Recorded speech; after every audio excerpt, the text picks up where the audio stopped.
And now, presenting game developers like you, here's Chris DeLeon. Hi everyone, I'm Chris DeLeon of Gamkedo, and this is the Game Developers Like You podcast, episode 1.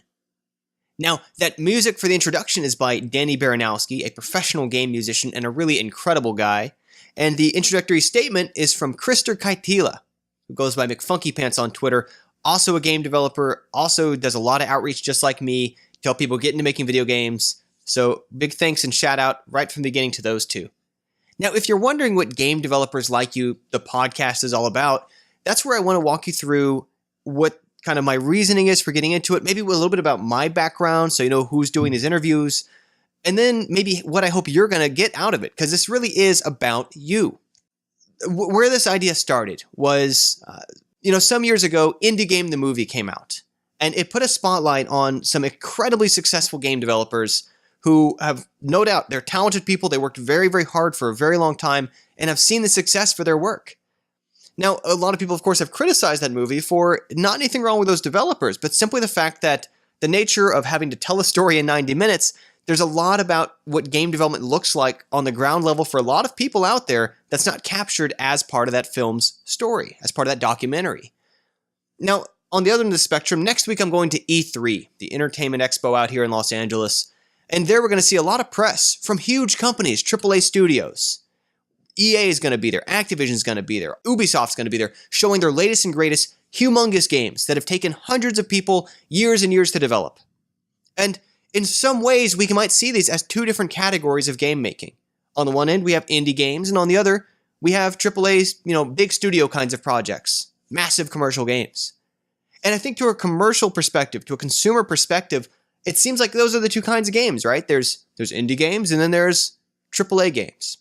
So I've been making games now since I was a preteen, just programming games on my own, making little games that entertained me as a source of enrichment, something I enjoyed. That I found was very different from the time I spent at Electronic Arts and AAA game development on console games, or different than the time I spent even as an indie game developer on iPhone and iPad back in 2008 to 2010, making games like Topple, published by NG Moko, or self-published games like Feel For It, which wound up at Indiecade, as just an independent self-publishing person. And whenever the commercial factors got involved, and they were different at different parts of the scale, it influenced the kinds of games I made in my experience making them.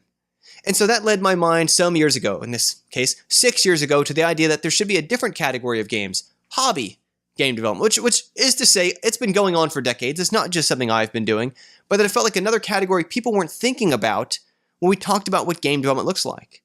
Because something I've known from a lot of the people who I've met through my professional network in AAA game development or as indie game developers is that many of them started as hobbyists, making games on the side just for themselves, just for fun, for quite a while to build up the skills and the reputation, the portfolio that then helped them make those connections into those jobs in those respective ways to commercialize their work and their artistic pursuits.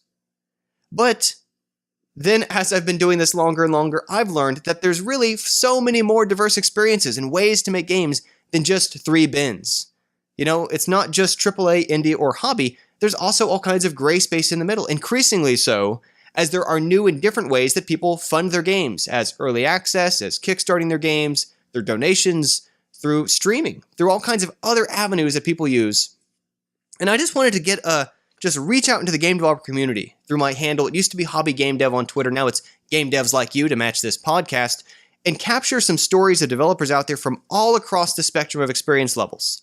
So in the interviews that follow, you're going to be hearing stories and advice, in some cases history, from developers who have been doing this for decades now, own their own company, and so on. On the other side, you're also going to hear one of my interviews is with a preteen who got into making his own video games, and it's just fascinating to hear the stories he tells of how he got started, as opposed to the more experienced gentleman who has been doing this for so much longer, right? Because part of what's interesting about this is that those different phases of experience level, it's not like all we need to do is walk the same journey as someone to get into their shoes. It's also a matter of that journey is constantly changing underneath us. The strategies and techniques and ideas that worked in 2007 or 2008, even for me as an indie game developer back then, are definitely not the same strategies and techniques that are successful now in 2015. Steam Greenlight and everything else has turned a lot of things upside down.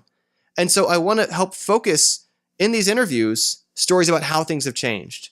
For an even more historical perspective, Some years ago, I interviewed, this is not part of the series, it's been found on my blog if you look it up, but Warren Robnett, the programmer for Atari 2600's game Adventure. And if you're not familiar with it, it's kind of a predecessor to games like Zelda, maybe 7 or so years earlier.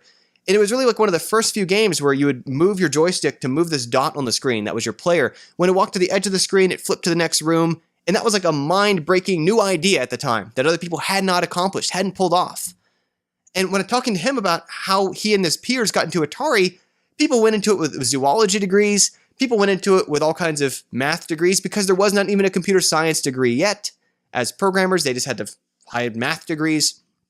And of course, that's changing too, as we have people who now get special educations devoted to game design or game animation or other things. And as tools like Unity have swept in and changed the landscape of how people are making games and who's making games, I just want to share more of those stories. Now, why do I want to share them? Like I said early on, this is really about helping you. This is about more people out there, game developers who are people just like you, so that you can relate to their stories. So a couple of universities I attended for grad and undergrad, I helped start game development clubs. That includes Game Creation Society at Carnegie Mellon and GameDev at Georgia Tech. And a lot of what I learned through those groups was that so many people who came into it and were immediately productive as game developers, who maybe even hadn't made games before, already had a lot of the right fundamental ideas. They already had a lot of the right fundamental concepts and skills even. But what they didn't have was a direct, more personal connection to what it's like to really think and talk about games from a development perspective as opposed to from a consumer or player perspective. What it's like for someone else who's already in the middle of building a real game and all the constraints, all the challenges, and it's suddenly a very different conversation than the kind of arguments that we hear on web forums between players or people responding to reviews or people who are just watching and playing Let's Plays. It's a very, very different perspective to hear the advice, perspectives, and challenges of game developers at different phases. And so my hope is that as more people out there hear these different perspectives from all gradations and all directions of the diverse ways and types of games people are making in 2015 today and 2014 when some of these interviews started, is that it's going to help more people see the connections between how they too could fill those shoes if they'd like. How if they'd like to be making games, a lot of people actually have the skills they could be doing it tomorrow for the first time. Or if they're already making games, there might be some visibility on another way that they could take their game development skills and either make them more professional or take them to another level or take them in a new direction just by seeing a window into some other developer's perspective, ideas, and approaches. You know, one idea, so many things came out of this interview series that I had not anticipated ahead of time. One of the really neat interviews you're also going to hear pretty early on is from someone whose their business is working on assets for the Unity Asset Store, right? How's that for a thing that didn't exist 10 years ago with any real equivalent, right? We didn't see these things coming. And for people who see these opportunities when they happen, sometimes it can be really beneficial.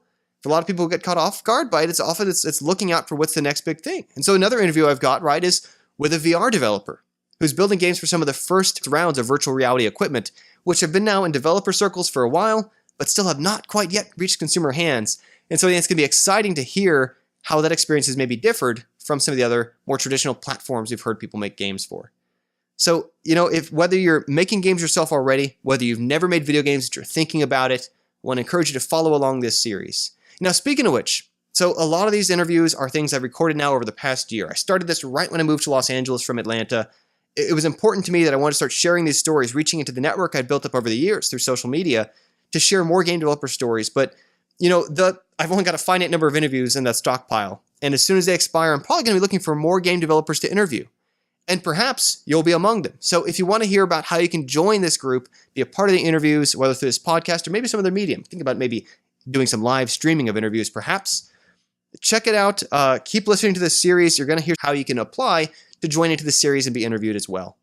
If you find these beneficial, if you find these interesting, if you're looking forward to the next episodes, please, please, please take a moment to click that subscribe button. Look me up in iTunes or whatever radio system you prefer to use, maybe even just your RSS feed. Add me in there, add GameDevsLikeYou to make sure you don't miss any of these interviews that come up. And hopefully if you like them, you'll rate, you'll leave a review, you'll do some other things that'll help us reach more game developers out there with more stories. So this is Chris DeLeon for GameDevsLikeYou. I want to thank you so much for taking the time to listen. I want to keep this episode short because this is just me talking. But that's going to be the exception, not the rule.